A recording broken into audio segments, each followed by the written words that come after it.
Assalamu alaikum. Peace to you all. My name is Saba Ahmed. I'm a law student at American University. I am here to ask you a simple question. I know that we portray Islam and all Muslims as bad, but there's 1.8 billion Muslim followers of Islam. We have 8 million plus Muslim Americans in this country, and I don't see them represented here. But my question is, how can we fight an ideological war with weapons? How can we ever end this war? The jihadist ideology that you talk about, it's an ideology.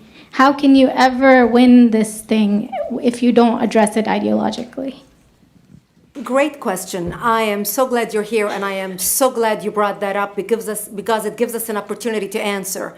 What I find so amazing is since the beginning of this panel, which we are here about Benghazi attack against our people, not one person mentioned Muslims. We are here against Islam, or we're launching war against Muslims. We are here to discuss how 4 Americans died and what our government is doing. We were not here to bash Muslims. You were the one who brought up the issue about most Muslims, not us. And since you brought it up, allow me to elaborate with my answer.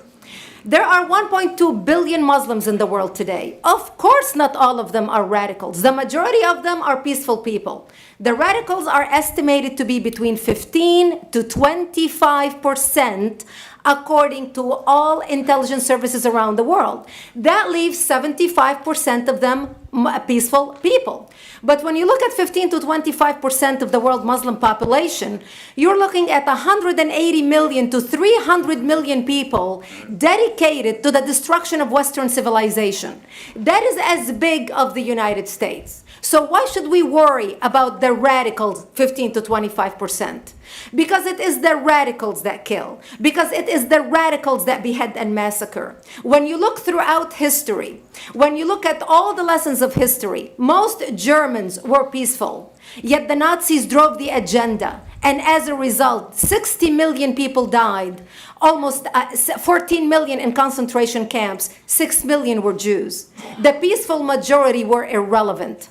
When you look at Russia, most Russians were peaceful as well. Yet the Russians were able to kill 20 million people. The peaceful majority were irrelevant.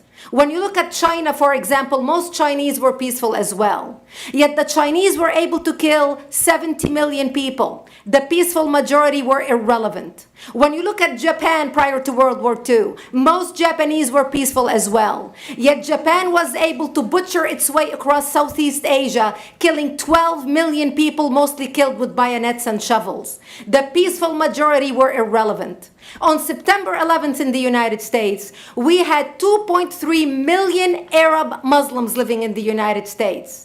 It took 19 hijackers, 19 radicals to bring America down to its knees, destroy the World Trade Center, attack the Pentagon, and kill almost 3,000 Americans that day. The peaceful majority were irrelevant. So for all our powers of reasons and us talking about moderate and peaceful Muslims, I'm glad you're here. But where are the others speaking out? And since you are the only Muslim representative,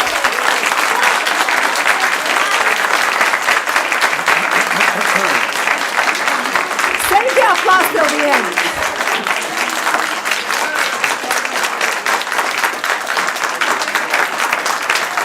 Thank you. Thank you. And since you're the only Muslim representative in here, you took the limelight instead of speaking about why our government, and I assume, are you an American? You're an American citizen. So as an American citizen, you sat in this room, and instead of standing up and saying a question or asking something about our 4 Americans that died and what our government is doing to correct the problem, you stood there to make a point about peaceful, moderate Muslims. I wish you brought 10 with you to question about how we can hold our government responsible. It is time we take political correctness and throw it in the garbage where it belongs and stop calling it fair.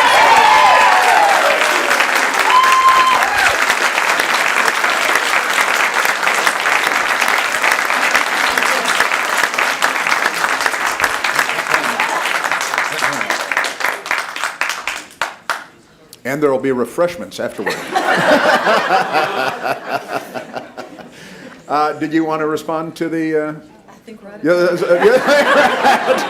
can't follow You had a follow-up that you'd, you go ahead. Comment. Thank you for your responses. And I do really hope that other Muslims will start showing up at these conservative forums. But, as a peaceful American Muslim, I would like to think that I'm not that irrelevant. I'm just as much an American, and I'm very deeply saddened about the lives that were lost in Libya. And I hope that we will find justice for their families. But I don't think that this war can ever be won by just the military. You have to you have to bring Muslims to the table to address this. I think So everyone thank you. agrees that it can't be won Everybody just agrees with militarily, and I think that everyone has said that. You tell me who the head of the Muslim peace movement is? I guess it's me right now, so thank you.